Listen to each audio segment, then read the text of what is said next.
Debenture as a collateral security, interest लगेगा या नहीं? तो जरा देखते हैं, सुनते हैं आराम से बातों को। तो देखो क्वेश्चन जो है वो यही है कि एक कंपनी है जिसने कि कोलैटरल सिक्योरिटी के तौर पर किसी पंजाब नेशनल बैंक पीएनबी को कुछ डिबेंचर इशू कर दिए हैं, लेकिन एज अ कोलैटरल। और कोलैटरल का मतलब क्या होता है, तो जरा सुन लेते हैं बातों को। जब कहीं भी अगर हम किसी भी बैंक को लोन के लिए अप्रोच करते हैं तो वो हमसे गिरवी रखाने के लिए सिक्योरिटी के तौर पर कुछ मांगता है। तो ऐसे में कई बार हम उन्हें एक वादा दे देते हैं, क्या दे देते हैं? एक वादा दे देते हैं कि हे बैंक, हम आपको एक वादा दे रहे हैं कि in case of a default हम आपको डिबेंचर इशू कर देंगे। और बेसिकली इस तरह के वादा करना, कैसा वादा करना कि अगर हम डिफॉल्ट करेंगे तो हम फ्रीली आपको डिबेंचर इशू कर देंगे। तो इस वादे को ही, इस टॉपिक को ही हम कहते हैं issue of debenture as a collateral security.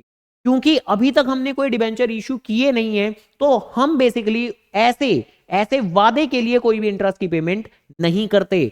Obvious सी बात है कि जिस दिन हम डिफॉल्ट करेंगे, जिस दिन हम रियलिटी में डिबेंचर इशू करेंगे, उस दिन के बाद से ही हम बैंक को इंटरेस्ट पे करना शुरू करेंगे। बट अभी तो हमने सिर्फ वादा किया है, अभी तो हमने सिर्फ कोलैटरल रखा ही है, सिर्फ वादा करके आए हैं। तो जो बात बनेगी कि क्या बैंक को हम कोई भी इंटरेस्ट वगैरह देने वाले हैं, तो जवाब है ना।